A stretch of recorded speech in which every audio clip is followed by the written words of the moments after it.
There is in fact a Christmas tree in my living room, which means yes, it is time to decorate together. And last year, if you followed my holiday videos, you may remember me talking about how I wanted to have like a DIY Christmas.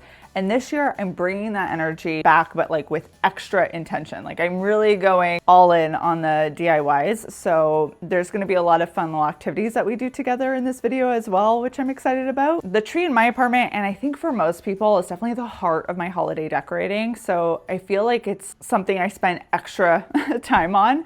And I've got a lot of like decisions to make as I go through this process. So I need to go get my box of decor, see what I have, and then kind of go from there. Let's do it. I believe all of the stuff that I need is at the bottom of this box. We got to take out this garland that I will deal with later. More garland. Also these trees. Let's get these out of here. Ooh, beauty. How did I do this last year? I think maybe we do one of these.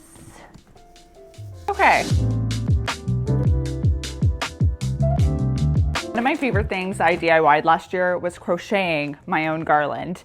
And I put it in this Ziploc bag so that it'd be ready for another season. And I think this is one of my favorite things about being very intentional too about the DIYs that you do, is if you do them for longevity, you end up having like these great heirlooms that can stay with you. So this is absolutely going on the tree. It kind of reminds me of like a little popcorn. Unlike last year though, where my tree though felt a little bit neutral, I want to bring color to the tree. So even though this is not color, we're gonna sprinkle some in with other ribbon choices and some other things that we'll get to kind of give a little bit more personality to it, because I want to stay away from neutral territory and just have a little bit more playfulness in the tree. This needs to happen first though.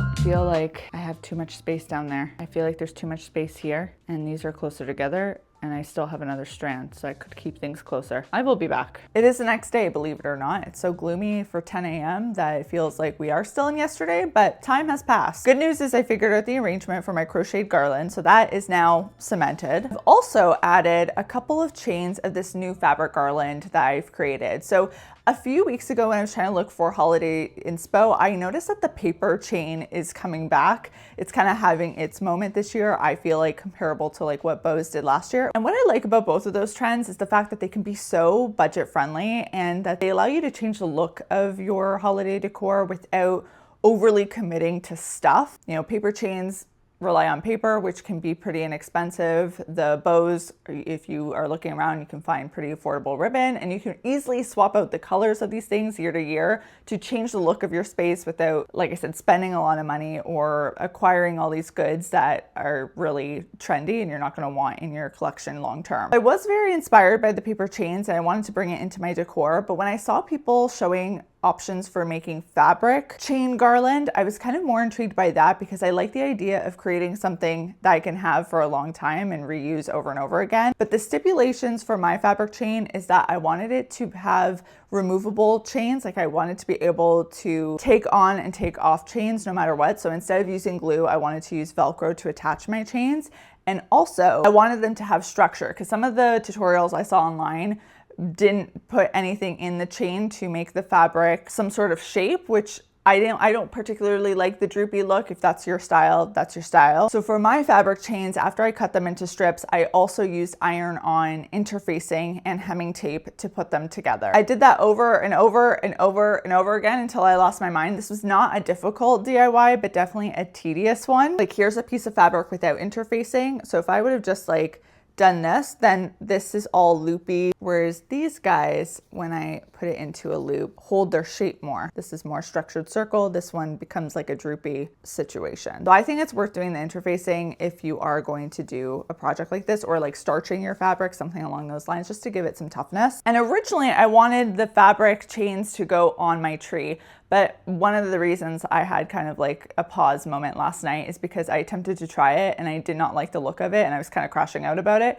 But I pivoted and since moved the fabric chain to my sideboard underneath my TV, and I think it looks scrumptious. I really like this DIY because it forced me to learn a new skill. Like I knew nothing about interfacing before, and now I know like 2% about interfacing. I think they look pretty good. They are fraying a bit because I didn't properly pay attention to how I was like hemming the fabric chain. So if I were to do it again, I'd investigate how to minimize fraying in the future. But I think in a lot of ways too, it adds to the charm. It definitely looks like something handmade, but still something beautiful. And to me, what's great is then at the end of the season, I'll unchain all of these like this because I have the Velcro, and I'll be able to store these by just stacking them on top of one another, putting them in a Ziploc bag or some sort of container. And then next year, I'll probably just give them another iron so that I smooth them out, but they'll be taking up not much room at all in my storage, which I liked about the fabric chain option. There's so much you can do with paper. And in fact, I ended up doing a different paper craft for this tree. They are these beautiful, stunning paper stars. So to do this project, I need an assortment of cardstock paper, something with some weight to it. So I have these mini white ones here, and I've got an assortment of reds I'm gonna experiment with. I'm probably gonna try a deep red. And the first step we really need to do is turn these into perfect squares. I love this mat, by the way. I had to get it for another DIY project that I think by this point you've seen. But I do really like the mat because of the fact that it has a built-in ruler, so it just makes lining up everything super simple. This happens one at a time, so we'll put one square aside, folding our corners together. Now it's really important that you try and make this as precise as possible. So let me see here. I always line up the tip first and then push that way. You can use a ruler afterwards to just really get that crease perfect. And then you unfold, and we're gonna do the opposite corners together. Again, hold the tip, go right down to the middle, unfold. So now we've got two diagonal creases. Now we're gonna fold this way, fold in the middle, unfold, and we've got one more line to create this way. So I've unfolded the paper, and now I need to use my pencil or a pen, whatever, to mark where the halfway point is for my vertical and my horizontal lines. The halfway point between here and there is 4, so I know that I need to go up 2 inches. And then I'm gonna take scissors to cut only up until that point. So now we've got 4 little sections here. I'm gonna fold the edges in so that I'm making a triangle. Again, you can use your ruler to make this really sharp.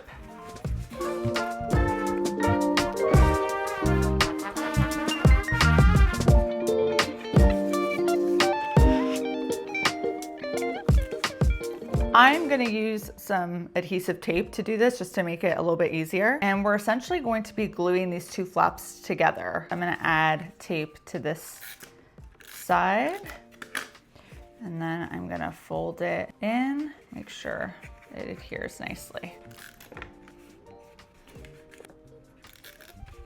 Now they're all taped, and if I turn it over, it looks like this. So this is part 1. I need to do the exact same one again. Both of these stars are now done, so I just need to glue them together. And I'm gonna just do little bits, nothing too crazy along the edges. I'm just gonna hold this here for, I don't know, the next minute or so, just to let the glue start to do its tackiness. And then I will let this air dry for probably like 10 to 20 minutes. And my thought for these stars is to use them as sort of picks in my tree. So I want to start with this because I want to place them properly. Now I originally thought I was going to lean heavily into red and do only red stars, but I tested this last night with the ribbons and realized that there was kind of like a mismatched energy between colors. It didn't feel very coordinated, which is fine. Sometimes you want coordinated, sometimes you don't. So I also made this brown one, and I have a solid white one, which gives off snowflake vibes. My instinct here is to do this one in the center of the tree. Before I get to the ornaments, the last big step is to add my ribbon, and I've got 2 very different ribbon styles I'm gonna use on my tree this year. The first one is I am bringing back the bows. I did a ton of these last year, so I'm bringing back the cream ones. I don't know if the copper ones are gonna go on the tree, but I did buy a more colorful ribbon because I wanted, like I said at the beginning of this video, to add some more color personality. I have this deep plum, almost looks red, but it's in person a little bit more on the purpley side. This moss green beige like one, a very light purple lavender. I've just made a ton of them and I'm gonna just throw them on the tree, on the branches. I don't even add hooks to them. Although if I had kids or pets, I'd probably add floral wire just to make sure they didn't leave the branches, but we're fine with that here. I'm also going to add this beautiful chocolate brown ribbon that's dual toned. It's a gold on the other side. And I'm going to add it to the tree, not like traditional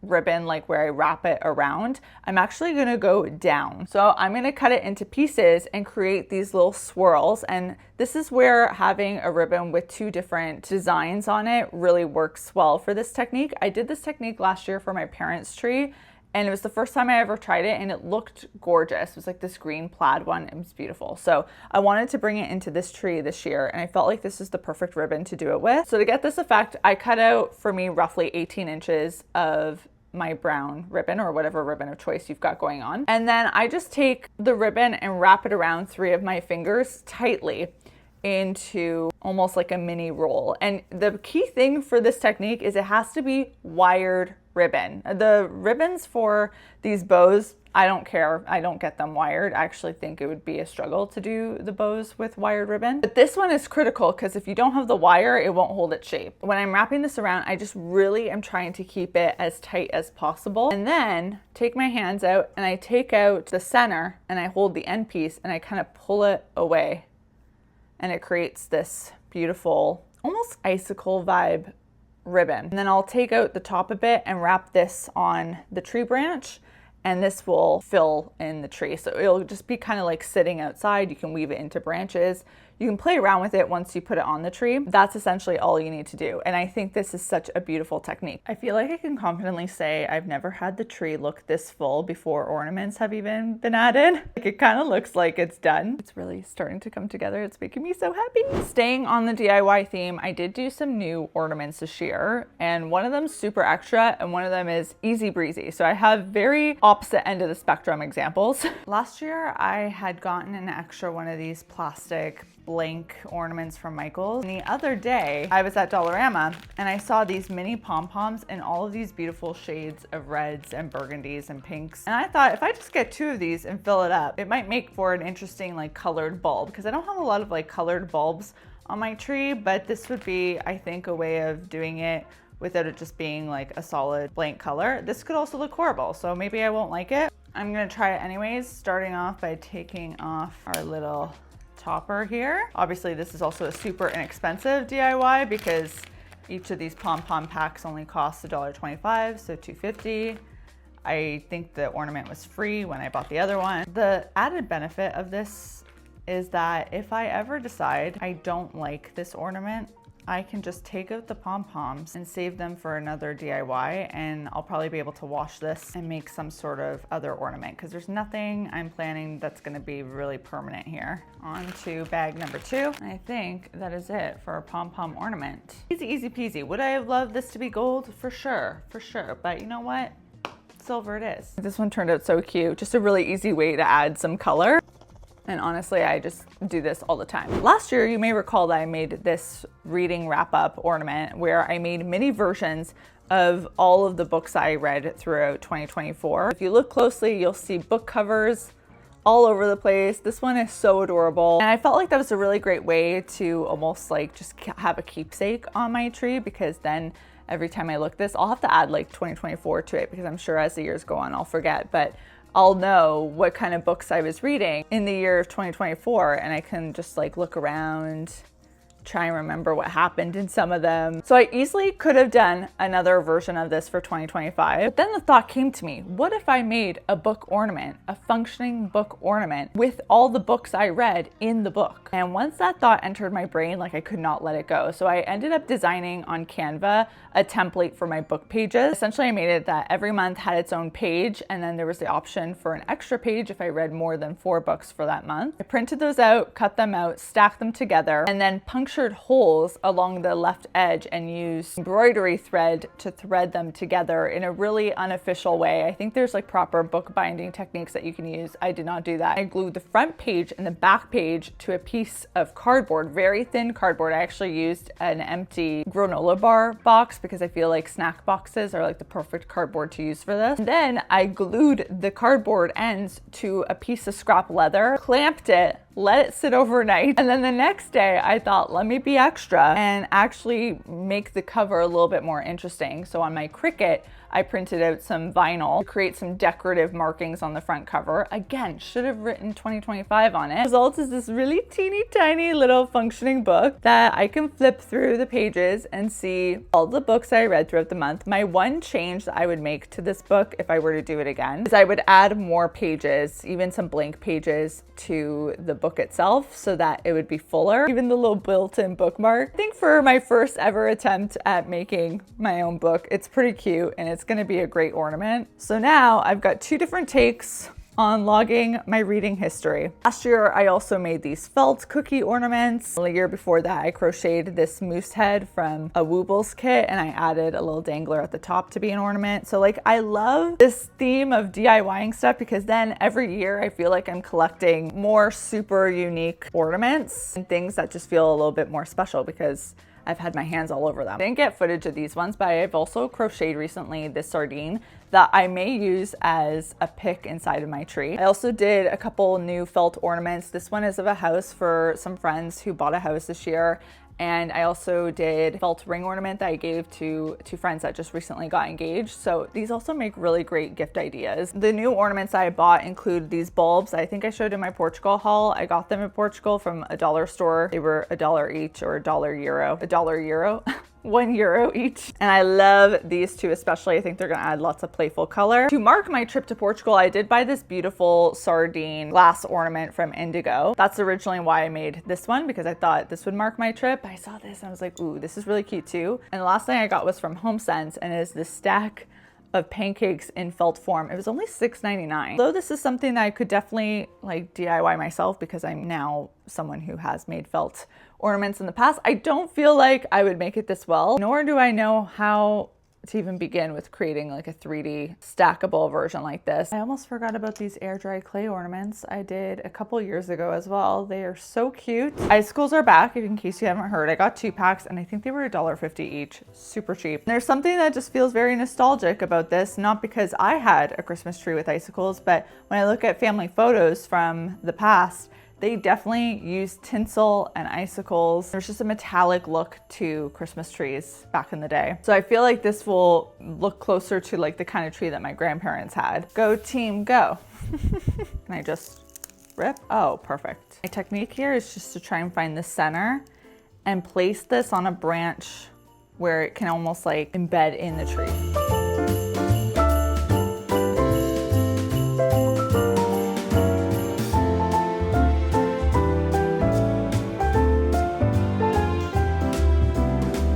I think the tree looks phenomenal this year, especially when I compare it to last year's tree. There's just so much more going on and I really love that there's that interest for my eyes to feast on. Now I have to do the rest of the apartment. This year I really only have this box of extra decor, including garland behind you that you can't see off camera that was in this purple box. The purple box below here had a lot of the Christmas tree items. I didn't get rid of that other stuff because it's all stuff I really love. I just wanted to be very intentional about which pieces I brought out this year so that it's not too much. Let's see what's inside. Okay, we've got my stocking, more garland. This is my knickknack collection. I'm gonna do a village this year, but only by my TV. I don't think I'm gonna do the village in my front entrance. Well, I know I'm not gonna do it because I didn't bring my white ceramic ones. So we're gonna go with these guys. Quick Swiffer wipe down. This garland lives behind this sideboard.